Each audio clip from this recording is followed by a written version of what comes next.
Bismillahirrahmanirrahim. Assalamualaikum warahmatullahi wabarakatuh.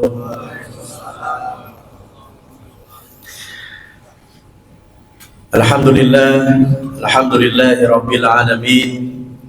Alhamdulillahilladzi anzala as-sakinata fi qulubil mu'minin liyazdadu imanan ma'a imanihim.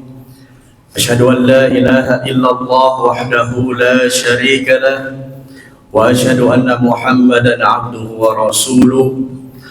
Allahumma salli wa sallim wa barik ala nabiyyina Muhammadin wa ala alihi wa ashabihi wa man tabi'ahum bi ihsanin ila yaumiddin, amma ba'd.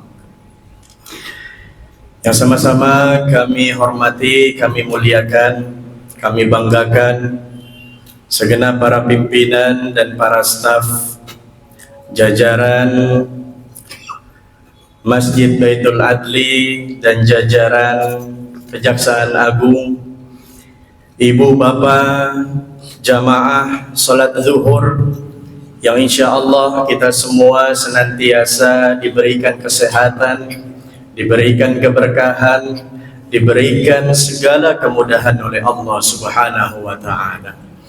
Bagaimana kabarnya siang kali ini Bapak Ibu semuanya sehat?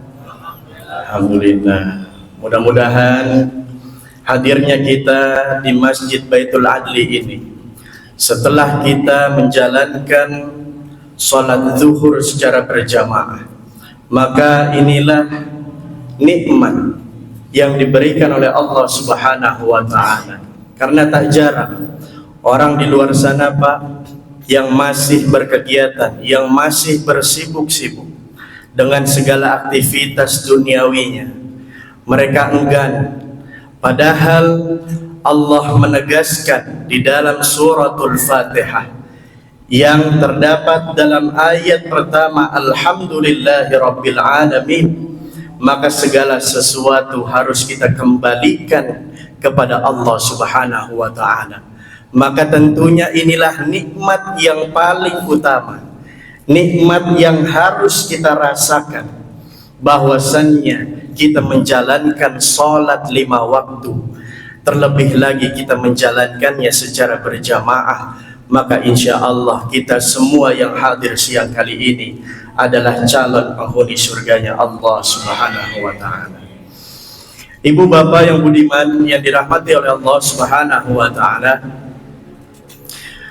ada salah satu hadis yang diriwayatkan oleh Imam At-Tirmidzi dan Ibnu Hibban, bahwasannya an Ibnu Abbas an Ibnu Mas'ud radhiyallahu anhu qala Rasulullah sallallahu alaihi wasallam, bahwasannya Ibnu Mas'ud mengabarkan, Baginda Rasulullah sallallahu alaihi wasallam pernah berkata, Pak, ala ukhbirukum.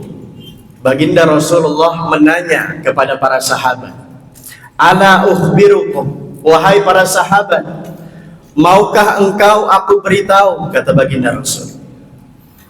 Maka Baginda Rasulullah melanjutkan perkataannya, biman yuharrimu alaihin nar, siapa sajakah orang yang diharamkan terkena api nerakanya Allah Subhanahu wa ta'ala. Maka pada saat itu para sahabat pun menjawab, qalu bala ya Rasulullah, kami mau wahai Baginda Rasul, beritahu kepada kami siapakah orang-orang itu. Qala, Baginda Rasulullah sallallahu alaihi wasallam menjawab, ala kulli hayyinin layyinin qaribin wa sahlin. Maka pada siang kali ini insya Allah kita akan mengetahui 4 golongan manusia yang tidak akan terkena azab nerakanya Allah Subhanahu wa ta'ala. Maka siapakah 4 golongan itu? Yang pertama adalah golongan hayyin, Pak. Hayyin itu adalah mereka orang-orang yang tenang dan menenangkan. orang-orang yang tenang dan menenangkan. Maka biasanya orang yang tenang itu yang paling utama, mereka tenang pada hatinya, mereka tenang kepribadiannya, mereka tenang kejiwaannya.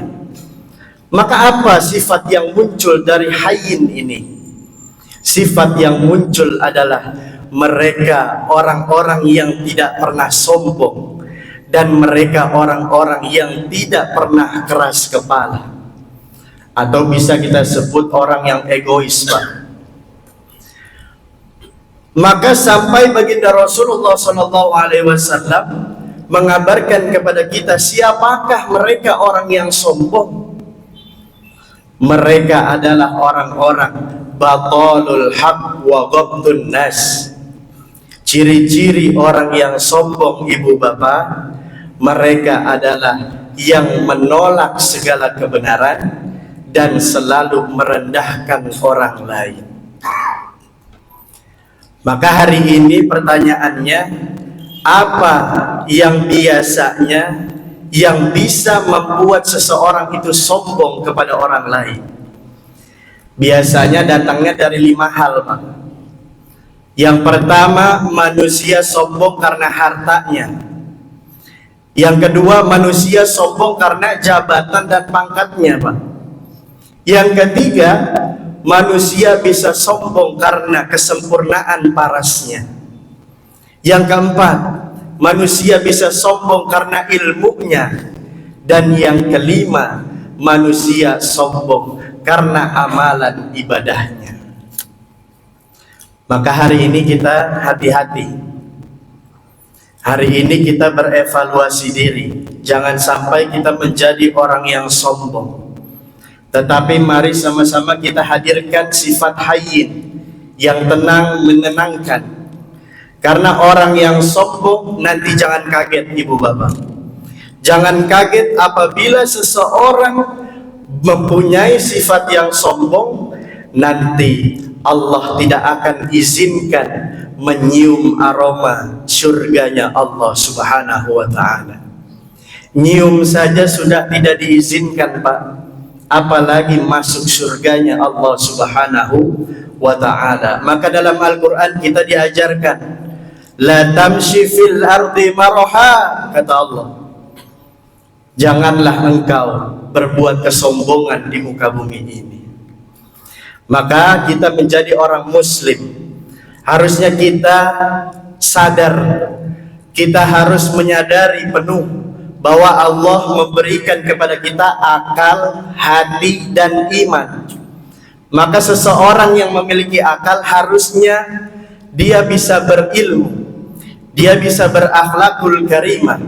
Maka kita sebagai muslim yang baik, kita itu harusnya, Pak, kita pintar merasa. Jangan sampai kita sok merasa pintar. Kita itu muslim harus menjadi pintar merasa. Jangan sampai sok merasa pintar.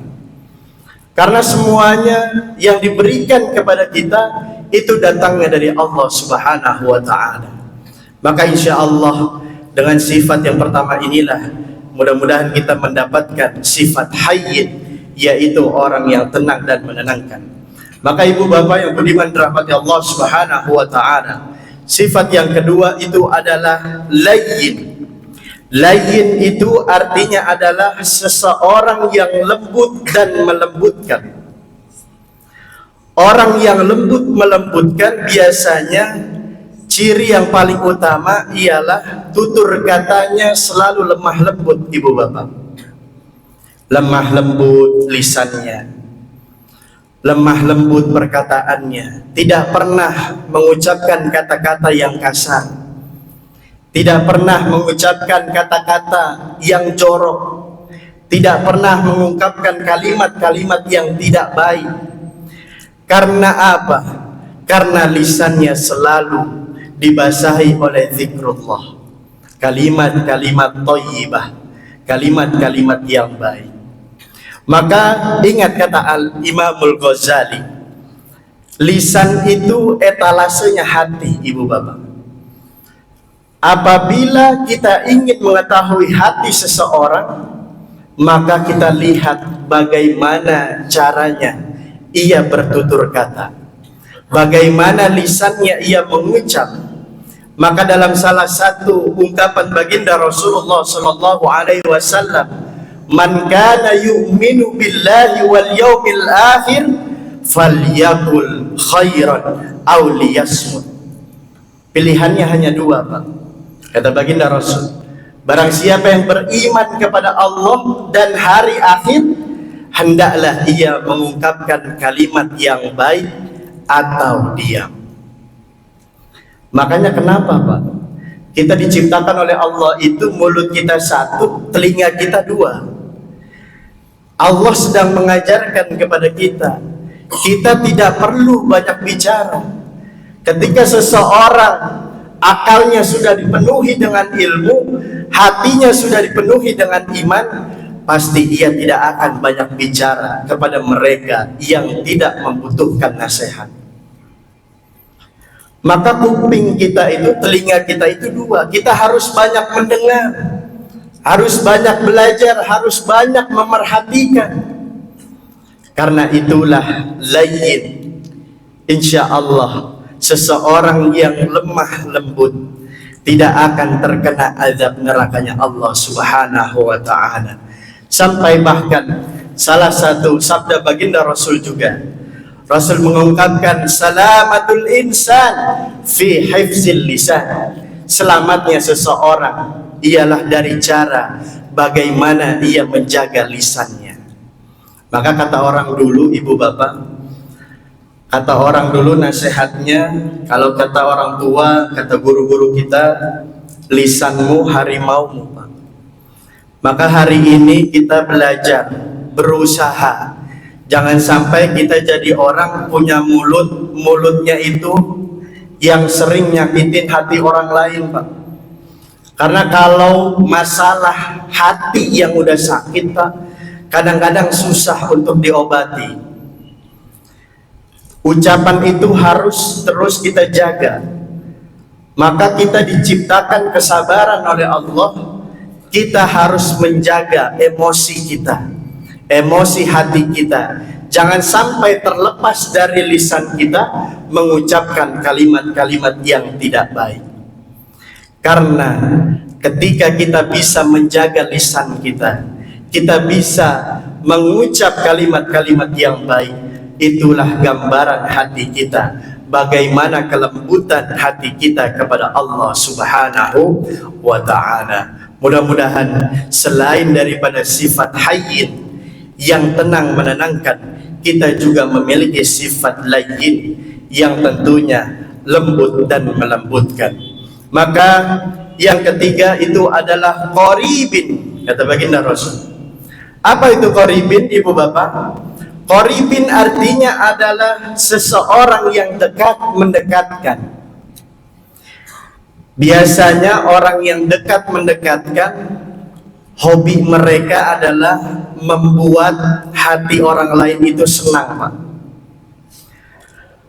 Kehadirannya itu sangat dinanti-nantikan. Bapak bisa pelajari, kalau Bapak sedang berkumpul dengan kawan-kawan sekitar, mungkin Bapak yang punya tongkrongan pribadi masing-masing, yang punya komunitas masing-masing, kalau Bapak bisa menempatkan diri kita itu sesuai porsinya, kita selalu bisa membuat hati orang lain itu senang, pasti hadirnya kita itu dinanti-nantikan. Maka itulah sifat qaribin, yang selalu dekat dan mendekatkan. Hadirnya kita dirindukan, ketiadaan kita dinanti-nantikan, Pak. Dicari-cari sama orang lain.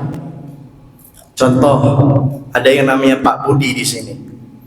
Pak Budi selalu bersedekah kepada fakir miskin. Maka ketika orang-orang fakir miskin itu berkumpul, hadirnya Pak Budi ini ditunggu-tunggu, Pak. Karena dikenal dengan orang selalu dekat mendekatkan. Mendekatkan apa, Pak? Mendekatkan hatinya, mendekatkan jiwanya. Karena seseorang apabila sudah tersentuh hatinya, maka insya Allah ungkapan berbagai ribuan doa, berbagai macam doa akan diungkapkan kepada kita. Insya Allah mudah-mudahan kita menjadi orang-orang yang qarib, yang dapat dekat dan mendekatkan orang lain. Karena kata baginda Rasulullah SAW, salah satu amalan tentunya yang amat sangat dicintai oleh Allah Subhanahu wa Ta'ala ialah sururun ala kulli muslim, yang selalu menaruh kebahagiaan di hati orang lain. Insya Allah dengan perbuatan kita, sekecil apapun ibu bapak yang ibu bapak lakukan, sekecil apapun yang ingin niatnya menyenangi hati orang lain, insya Allah akan dibalas dengan kebaikan oleh Allah pula. Karena dalam Al-Quran Allah Subhanahu wa Ta'ala berfirman, hal jazaul ihsan illal ihsan. Tidak ada satupun kebaikan Pak yang kita lakukan kepada orang lain, sesungguhnya pasti Allah akan balas dengan kebaikan pula. Maka kita jangan risau, kita jangan sungkan dengan segala penilaian orang lain. Kita hari ini jangan takut Pak, jangan takut untuk dibilang, untuk menjadi orang yang sok alim, orang yang sok baik. Lebih baik kita menjadi orang yang sok dalam kebaikan daripada kita sok dalam kemaksiatan. Kita berbuat kebaikan saja Pak, masih banyak orang yang tidak senang kepada kita. Apalagi dalam setiap harinya kita melakukan kebaikan. Maka teruslah berbuat kebaikan. Niatlah untuk ibadah di hadapan Allah Subhanahu wa Ta'ala, maka ikhlaskan saja. Ingat, mohon dicatat baik-baik, ikhlas itu rumusnya dua ibu bapak. Ikhlas itu rumusnya dua. Yang pertama rumusnya adalah lakukan karena Allah Subhanahu wa Ta'ala, dan yang kedua lupakan karena Allah Subhanahu wa Ta'ala. Jadi kalau kita sering bilang saya sudah ikhlas, kalau kita masih sering menyebut saya mah ikhlas, saya mah ikhlas, itu padahal belum tentu hati kita sudah sepenuhnya ikhlas. Maka teruslah berbuat kebaikan, teruslah membuat hati orang lain itu menyenangkan. Insya Allah pasti Allah akan balas dengan berbagai macam ganjaran kepada kita semuanya. Maka ibu bapak yang dirahmati Allah Subhanahu wa Ta'ala, sifat yang terakhir tadi, yang pertama itu hayyin, yang tenang menenangkan. Yang kedua layyin, yang lembut melembutkan. Yang ketiga qaribin, yang dekat mendekatkan. Maka yang terakhir adalah sahlin, seseorang yang mudah dan memudahkan. Maka kebiasaan orang yang mudah memudahkan adalah mereka selalu memudahkan urusan-urusan orang lain. Maka ayahanda ibunda yang bekerja di Kejaksaan Agung ini, mungkin banyak persoalan yang ada di warga-warga kita, yang ada di sekitar kita. Maka tolong mudahkan segala urusannya. Bukan berarti kita memudahkan dalam hal urusan yang tidak baik, jangan. Tetapi urusan-urusan yang sekiranya ini menjadi maslahat, menjadi manfaat, maka mudahkanlah. Barang siapa yang memudahkan urusan orang lain, insya Allah Allah akan beri kemudahan nanti kelak di yaumil qiyamah. Maka orang yang sahlin ini Pak, hobinya adalah selalu memudahkan. Temannya butuh bantuan, dimudahkan olehnya. Keluarganya ada yang minta pertolongan, dimudahkan olehnya. Maka insya Allah karena dia mengerti akan hakikat segala sesuatu balasannya dari Allah Subhanahu wa Ta'ala. Maka hadirin yang dirahmati Allah Subhanahu wa Ta'ala, kita mulai hari ini kita belajar dari diri kita masing-masing. Tentunya kita masih banyak kekurangan, tentunya kita masih banyak khilaf, tentunya kita masih banyak salah yang dihadapkan oleh Allah Subhanahu wa Ta'ala. Maka kita belajar untuk selalu bisa meningkatkan ibadah kita kepada Allah Subhanahu wa Ta'ala.